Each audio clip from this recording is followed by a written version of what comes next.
والصلاة والسلام على أشرف المرسلين وعلى آله وصحبه أجمعين أما بعد. ಆತ್ಮೀಯ ಗೌರವಾನ್ವಿತ ಡಾಕ್ಟರ್ ಅಬೂಬಕ್ಕರ್ ಸಜ್ಬರವರೇ, ಕರ್ನಾಟಕ ರಾಜ್ಯ ಟಿಪ್ಪು ಸುಲ್ತಾನ್ ಅಭಿಮಾನಿಗಳ ಮಹಾವೇದಿಕೆ ದಕ್ಷಿಣ ಕನ್ನಡ ಜಿಲ್ಲಾಧ್ಯಕ್ಷರಾದಂಥ ಶಾಫಿ ಬಾಬುಘಟ್ ಅವರೇ, ಅದೇ ಥರ ನಮ್ಮ ಪ್ರಧಾನ ಕಾರ್ಯದರ್ಶಿ ಆಗಿರತಕ್ಕಂತಹ ನಜೀರ್ ಬಾರ್ಲಿ ಅವರೇ, ಆಲ್ ಇಂಡಿಯಾ ಮುಸ್ಲಿಂ ಡೆವಲಪ್ಮೆಂಟ್ ಅದರ ದಕ್ಷಿಣ ವಲಯ ಮೆಡಿಕಲ್ ಇನ್ಚಾರ್ಜ್ ಸಿದ್ದಿಕ್ ಕೊರಕೆರವರು, ಅದೇ ಥರ ಫಾರೂಕ್ ಬಾಬುಘಟ್ ಅವರೇ, ಮಾಷಾ ಅಲ್ಲಾ ಬಹಳಷ್ಟು ಒಂದು ಸುಂದರವಾದ ಒಂದು ಸಮಯದಲ್ಲಿ ನಾವೆಲ್ಲರೂ ಒಗ್ಗೂಡಿದ್ದೇವೆ. ನಮ್ಮ ದಕ್ಷಿಣ ಕನ್ನಡ ಜಿಲ್ಲಾಧ್ಯಕ್ಷರಾದಂತಹ ಶಾಫಿ ಬಾಬುಘಟ್ ಅವರಿಗೆ ಅವರ ಕೊರಲಿಗೆ ಇನ್ನೊಂದು ಪದವಿ ಅಂದರೆ ಅವರ ಹೆಗ್ಗಳಿಕೆ ಮತ್ತೊಂದು ಪದವಿ ಸಿಗುವಂಥ ಒಂದು ಸುಸಂದರ್ಭ. ಕರ್ನಾಟಕ ರಾಜ್ಯ ಟಿಪ್ಪು ಸುಲ್ತಾನ್ ಅಭಿಮಾನಿಗಳ ವೇದಿಕೆಯಲ್ಲಿ ಅಧ್ಯಕ್ಷರಾಗಿದ್ದುಕೊಂಡು ಬಹಳಷ್ಟು ಒಳ್ಳೆಯ ಕಾರ್ಯಕ್ರಮವನ್ನು ಮಾಡಿ ಕೀರ್ತಿಯನ್ನು ತಂದವರು ಆಗಿದ್ದ ನನ್ನ ಮಿತ್ರರಾಗಿರ್ತಕ್ಕಂಥ ಶಾಫಿ ಬಾಬುಘಟ್ ಅವರು ಕಳೆದ ಕೋವಿಡ್-19 ಸಂದರ್ಭದಲ್ಲಿ ಸರಿಸುಮಾರು 200-300ರಷ್ಟು ಬಡವರಿಗೆ ಹಾಗೂ ಎಷ್ಟೋ ಜನರಿಗೆ ಅದು ಹೇಳುವಂಥದ್ದಲ್ಲ, ನಮ್ಮ ಮಾಧ್ಯಮಗಳಲ್ಲಿಯೂ ಹಾಗೂ ಇತರ ಪತ್ರಿಕೆಯಲ್ಲಿ ತಾವೆಲ್ಲೂ ನೋಡಿರಬಹುದು ಎಂಬುದನ್ನು ನಾನು ತಿಳಿಸ್ತಾ ಇದ್ದೇನೆ. ಬಹಳಷ್ಟು ಒಳ್ಳೆಯ ಕಾರ್ಯಕ್ರಮವನ್ನು ಮಾಡಿ ಸಮಾಜ ಸೇವೆ ಮಾಡಿ ಬಹಳಷ್ಟು ಮುಂಚೂಣಿಯಲ್ಲಿದ್ದಂಥವರು ನಾಯಕರಾಗಿದ್ದಾರೆ ಶಾಫಿ ಬಾಬುಘಟ್ ಅವರು. ಅಂತಹ ಸಂದರ್ಭದಲ್ಲಿ ಅವರನ್ನು ಗುರುತಿಸಿಕೊಂಡು ಮುಸ್ಲಿಂ ಡೆವಲಪ್ಮೆಂಟ್ ಫೋರಂ ಇದರ ಫೌಂಡರ್ ಅಧ್ಯಕ್ಷರಾಗಿರ್ತಕ್ಕಂಥ ನಮ್ಮ ಚೇರ್ಮನ್ ಅಬೂಬಕ್ಕರ್ ಸಜಿಪ ಹಾಗೂ ಸಿದ್ದಿಕ್ರವರು ಮತ್ತು ಅವರೆಲ್ಲ ಸದಸ್ಯರು ಸೇರಿ ಅವರಿಗೆ ನಮ್ಮ ದಕ್ಷಿಣ ಕನ್ನಡ ಜಿಲ್ಲೆಯ ಒಂದು ಅಧ್ಯಕ್ಷ ಸ್ಥಾನವನ್ನು ಅವರಿಗೆ ನೀಡುವ ಈ ಒಂದು ಸಮಾರಂಭದಲ್ಲಿ ನಾವೆಲ್ಲರೂ ಒಗ್ಗೂಡಿದ್ದೇವೆ. ಮಾಷಾ ಅಲ್ಲಾ, ಅವರು ಏನಿದ್ದರೂ ಒಂದು ಪದವಿ ಎನ್ನುವುದನ್ನು ಅದು ಅಲ್ಲಾಹನಾಗಿ ಕೊಡುವುದು ಅದು ಬಹಳಷ್ಟು ಒಳ್ಳೆಯದು. ಜನರಲ್ಲಿ ಕೇಳಿ ಪಡೆಯುವುದು ಅದು ಶಾಶ್ವತವಾದಂಥ ಒಂದು ಹುದ್ದೆಯಲ್ಲ. ಇದು ಅವರು ಮನೆಯಲ್ಲಿ ಇದ್ದುಕೊಂಡು ಮಾತ್ರವಲ್ಲ, ಸಮಾಜ ಸೇವೆಯನ್ನು ಮಾಡಿ ಗುರುತಿಸಿಕೊಂಡಂಥವರು ವ್ಯಕ್ತಿಯಾಗಿದ್ದರಿಂದ ಅವರಿಗೆ ಇಂತಹ ಒಂದು ಪದವಿ ಸಿಗಿರುವುದು ಬಹಳಷ್ಟು ಒಂದು ಹೆಮ್ಮೆಯ ಸಂಗತಿ. ಆ ಕಾರ್ಯಕ್ರಮಕ್ಕಾಗಿ ನಾವೆಲ್ಲರೂ ಒಗ್ಗೂಡಿದ್ದೇವೆ. ಅಲ್ಲಾಹು ಸುಬ್ಹಾನಹು ವ ತಆಲಾ ಸತ್ಕಾರ್ಯವನ್ನು ಅಲ್ಲಾಹು ಸ್ವೀಕರಿಸಲಿ ಎಂದು ಪ್ರಾರ್ಥನೆ ಮಾಡುವುದರೊಂದಿಗೆ ಈ ಕಾರ್ಯಕ್ರಮಕ್ಕೆ ಆಗಮಿಸಿದಂಥ ಎಲ್ಲ ಗಣ್ಯ ಅತಿಥಿಗಳಾದಂತಹ ಅಬೂಬಕ್ಕರ್ ಸಜಿಪ ಹಾಗೂ ನಮ್ಮ ಸಿದ್ದಿಕ್ ಅವರಿಗೆ ಹಾಗೂ ನಮ್ಮ ಫಾರೂಕ್ ಬಾಯಿ ಮತ್ತು ನಮ್ಮ ನಜೀರ್ ಬಾರ್ಲಿ ಅವರಿದ್ದಾರೆ. ಎಲ್ಲರನ್ನು ಆಸಿಫ್ ಅವರು ಸೇರಿದಂಥ ಎಲ್ಲ ಸಹೋದರರನ್ನು ಒಂದೇ ಒಂದು ಮಾತಿನಲ್ಲಿ ನಾವು ಸ್ವಾಗತಿಸುವುದರೊಂದಿಗೆ ಅಲ್ಲಾಹು ನಮ್ಮ ಈ ಒಗ್ಗೂಡುವಿಕೆಯನ್ನು ಕಿಯಾಮತಿನ ತನಕ ಒಂದಾಗಿ ಸೇರಿಸಲಿ ಎಂಬ ಪ್ರಾರ್ಥನೆಯನ್ನು ಪ್ರಾರ್ಥಿಸುವುದರೊಂದಿಗೆ ಅಲ್ಲಾಹು ನಮಗೆಲ್ಲರಿಗೂ ಖೈರು ಮತ್ತು ಬರಕತ್ ನೀಡಿ ಅನುಗ್ರಹಿಸಲಿ. ಆಮೀನ್ ಯಾ ರಬ್ಬಲ್ ಆಲಮೀನ್. ಅಸ್ಸಲಾಮು ಅಲೈಕುಂ ವರಹಮತುಲ್ಲಾಹಿ.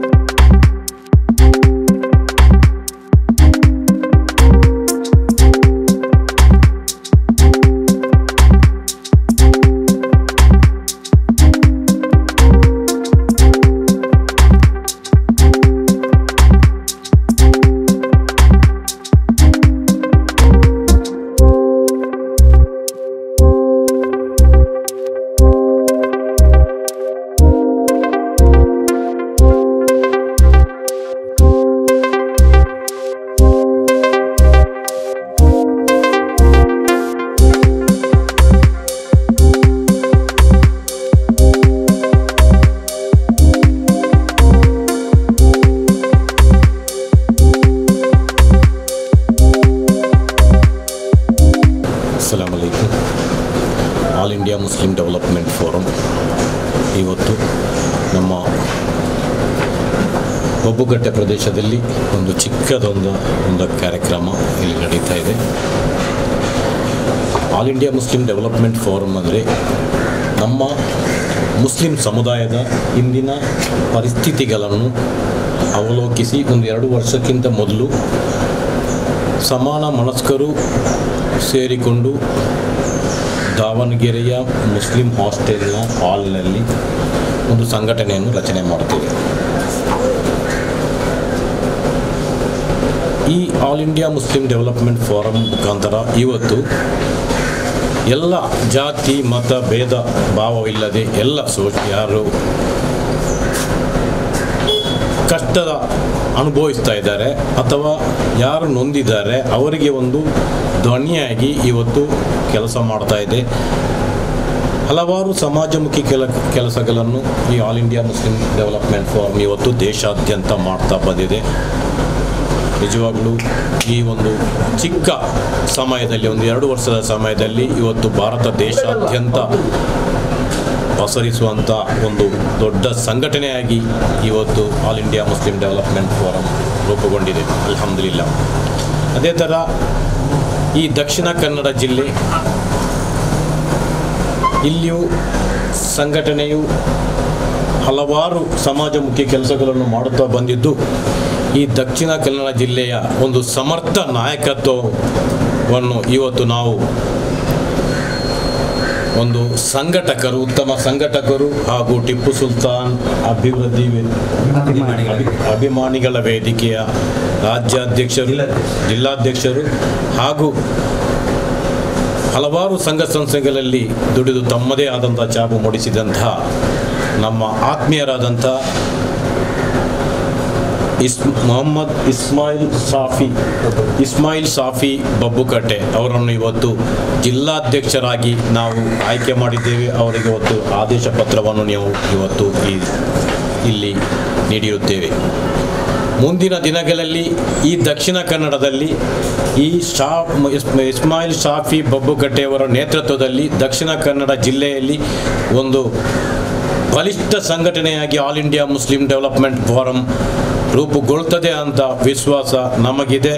ಆ ದಕ್ಷಿಣ ಕನ್ನಡ ಜಿಲ್ಲೆ ಈ ದೇಶಕ್ಕೆ ಒಂದು ಮಾದರಿಯಾಗಿ ನಮ್ಮ ಸಂಘಟನೆ ರೂಪುಗೊಳ್ಳಲಿ ಎಂದು ಹಾರೈಸ್ತಾ ನನ್ನೆರಡು ಮಾತುಗಳನ್ನು ಕೊನೆಗಾಣಿಸ್ತಾ ಇದ್ದೇನೆ. ಅಸ್ಸಲಾಮು ಅಲೈಕುಂ. ಇವತ್ತು ನಾವು ಬಬ್ಬುಕಟ್ಟೆ ಎಂಬ ಒಂದು ಉಳ್ಳಾಲ ನಗರಸಭೆ ವ್ಯಾಪ್ತಿಗೆ ಒಳಪಟ್ಟ ಒಂದು ಚಿಕ್ಕ ಊರಲ್ಲಿ ಇದ್ದೇವೆ. ಯಾಕೆಂದರೆ ಇವತ್ತು all India Muslim development forum ಇದರ ವತಿಯಿಂದ ಇದರ ರಾಷ್ಟ್ರೀಯ ಅಧ್ಯಕ್ಷರು, ರಾಜ್ಯಾಧ್ಯಕ್ಷರು, ಅದೇ ರೀತಿ ಇದರ ಫೌಂಡರ್ ಸದಸ್ಯರುಗಳಾದ ಎಲ್ಲ ನನ್ನ ಆತ್ಮೀಯರಾಗಿದ್ದರಿಂದ ನನ್ನನ್ನು ಗುರುತಿಸಿ ನನಗೆ ಈ ದಕ್ಷಿಣ ಕನ್ನಡ ಜಿಲ್ಲೆಯ ಇದರ ಸಂಘಟಕನಾಗಿ ಒಂದು ಜಿಲ್ಲಾ ಅಧ್ಯಕ್ಷನಾಗಿ ಆಯ್ಕೆ ಮಾಡಿದ್ದಾರೆ. ಬಹುಶಃ ನನಗೆ ತುಂಬ ಸಂತೋಷವಾಗಿದೆ. ಏಕೆಂದರೆ ಸಂಘಟನೆ ಎಂದರೆ ನನ್ನ ಒಟ್ಟು ಗುಣ, ರಕ್ತದಲ್ಲಿ ಬಂದ ಒಂದು ಸಂಘಟನೆ ಎಂಬುದೊಂದು ನನ್ನ ರಕ್ತದಲ್ಲಿ ಬಂದ ಒಂದು ಇದಾಗಿರುತ್ತೆ. ಯಾಕೆಂದರೆ ಚಿಕ್ಕಂದಿನಿಂದಲೂ ನನ್ನ ಸಂಘಟನೆಯ ಪರವಾಗಿ ನಾನು ಕೆಲಸ ಮಾಡುತ್ತಾ ಇದ್ದೇನೆ. ಸಾಮಾಜಿಕ ರಂಗದಲ್ಲಿ ಕೆಲಸ ಮಾಡುತ್ತಿದ್ದೆ. ಅದೇ ಥರ ಸಮಾಜದಲ್ಲಿ ನೊಂದವರ ಬಗ್ಗೆ ಧ್ವನಿ ಎತ್ತುತ್ತಿದ್ದೆ.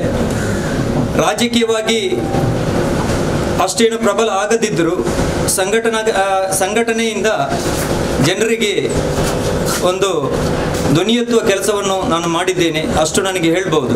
ಬಹುಶಃ ಇವತ್ತು ನನ್ನ ಆತ್ಮೀಯರಾದ ಅಬುಬಕರ್ ಸಜಿಪ ಇವರು ರಾಜಕೀಯದ ಒಂದು ನಾಯಕರು ಆಗಿದ್ದಾರೆ. ಅದೇ ರೀತಿ ಸಮಾಜದಲ್ಲೂ ಕೂಡ ಒಂದು ಉತ್ತಮ ಹೆಸರು ಗಳಿಸಿದವರು, ಉತ್ತಮ ಒಂದು ಮನೆತನದಿಂದ ಬಂದವರಾಗಿರ್ತಾರೆ. ಬಹುಶಃ ಇವರಂಥ ನಾಯಕರುಗಳು ನನ್ನನ್ನು ಗುರುತಿಸಿ ಈ ಆಲ್ ಇಂಡಿಯಾ ಮುಸ್ಲಿಂ ಫೋರಂ ಎಂಬ ಒಂದು ಸಂಘಟನೆ ಒಂದು ದೊಡ್ಡ ಸಂಘಟನೆ ಆಗಿದೆ. ಇದರಿಂದ ಸಮಾಜದಲ್ಲಿ ಹಲವು ಜಾತಿ ಧರ್ಮ ನೋಡದೆ ಎಲ್ಲರಿಗೂ ಸಹಾಯ ಮಾಡುವಂಥ ಒಂದು ದೊಡ್ಡ ಸಂಘಟನೆ ಅಂತ ಹೇಳ್ಬೋದು. ಬಹುಶಃ ನನ್ನ ಲೆಕ್ಕದಲ್ಲಿ ಇಡೀ ದೇಶದಲ್ಲಿ ಒಂದು 5 ಸಂಘಟನೆಯನ್ನು ಗುರುತಿಸಬಹುದು. ಅದರಲ್ಲಿ ಪ್ರಥಮ ಸ್ಥಾನದಲ್ಲಿರುವ ಸಂಘಟನೆಯಾಗಿದೆ all India Muslim development forum ಅಂತ. ಬಹುಶಃ ನಾನು ಇದು ಯಾಕೆ ಹೇಳ್ತಾ ಇದ್ದೇನೆಂದರೆ, ಸೋಷಿಯಲ್ ಮೀಡಿಯಾದಲ್ಲಿ ಇವರ ಕಾರ್ಯವೈಖರಿಗಳು, ಅದೇ ಥರ ಮಾಧ್ಯಮದಲ್ಲಿ ಇವರು ಮಾಡುವ ಕೆಲಸಗಳು ನೋಡಿ ನನಗೆ ತುಂಬ ಸಂತೋಷವಾಗಿದೆ. ಯಾಕೆಂದರೆ ಇಂಥ ಒಂದು ಸಂಘಟನೆ ಜಾತಿ ಮತ ಭೇದವಿಲ್ಲದೆ ಎಲ್ಲರ ಬಡವರ ಪಾಲಿಗೆ ಒಂದು ಆಶಾಕಿರಣವಾಗಿ ಒಮ್ಮೆ ಬರುತ್ತಾ ಇದೆ.